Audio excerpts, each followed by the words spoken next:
Hi, I'm Renee Shepard, and I am the owner-operator of the King's Medieval Fair in Glenpool, Oklahoma, Black Gold Park, November 6th, 7th, and 8th. I would like to invite you to come and see a deed of arms.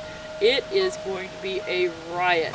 Jon Eppler of the Tattersall School of Defense and the company of the Lynx Argent are going to come and fight in full metal suits of armor with real steel.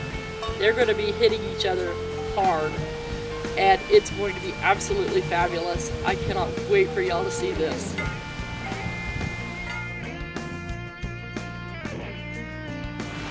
I'm part of a group that's going to be putting on the Deed of Arms at the fair this year. What a Deed of Arms is a reenactment of the martial aspects of being a knight. We're going to go out there and fight with long swords and daggers, spears, poleaxes, the weapons of a knight, and we train so that we can understand how to use them correctly. It'll be knights wrestling to get their sword into the other guy's armpit or put a dagger through his eye slit on the ground.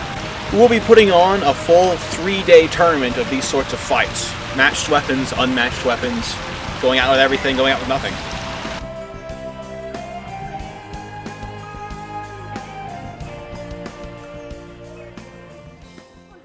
Hello, I'm Jon Eppler. I'm the director of Tattersall Tulsa. We are a branch of the Tattersall School of Defense, which is an educational nonprofit that teaches historic European martial arts. At King's Fair in Glenpool on the 6th, 7th, and 8th of November, we will be having a presence at the fair. On Friday, we will be having students training and fighting in unarmored fighting styles, much like you see them training for here, studying the German longsword.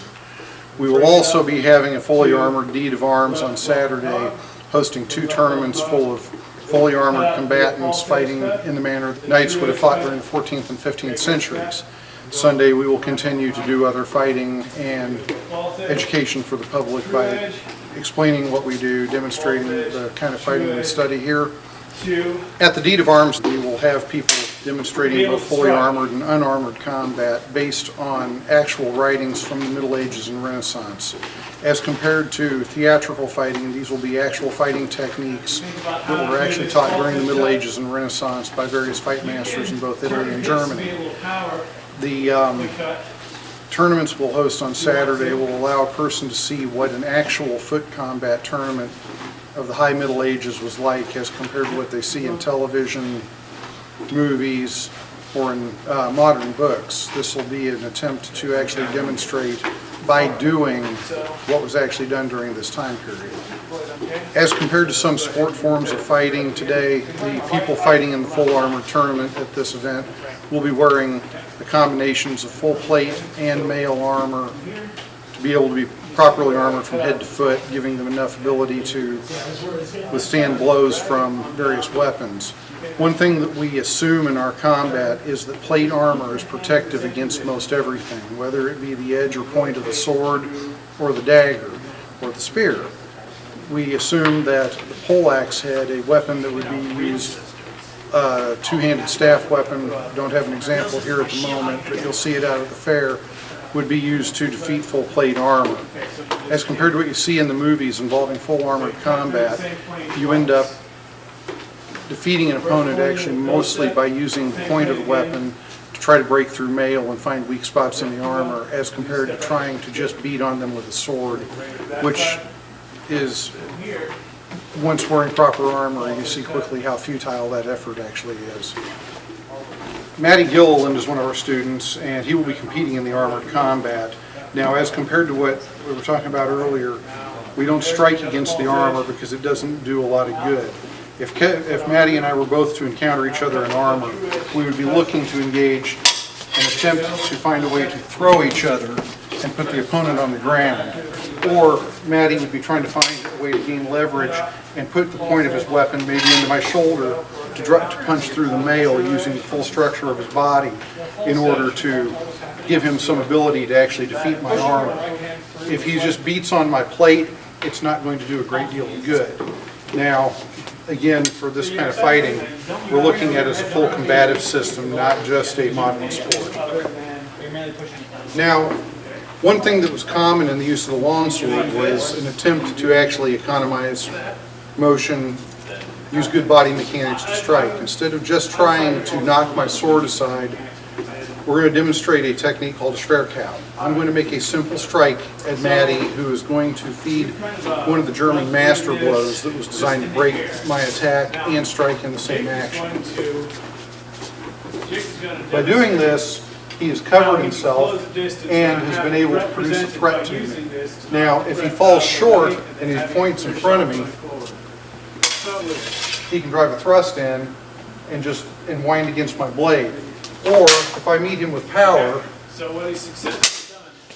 he can come around and simply fire the Faire to the other side of my head. So this is a fairly refined fighting style. It's very developed. It existed for centuries, and it faded into obscurity.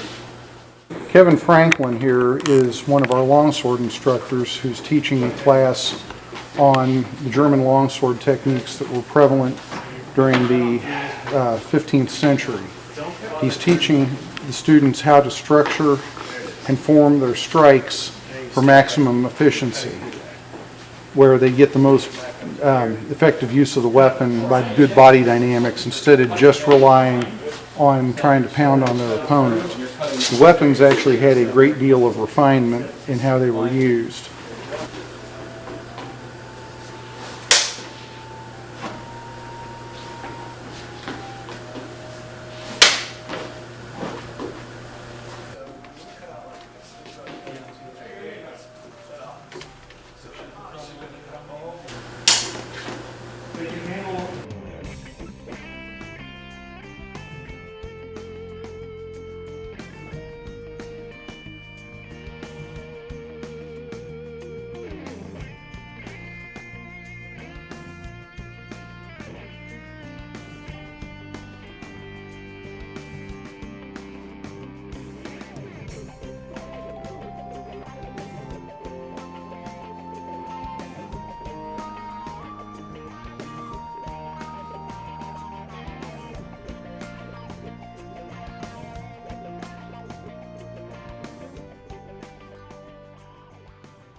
We're a chapter of the Tattersall School of Defense, which is a 501c3 educational nonprofit. None of our instructors are paid for teaching.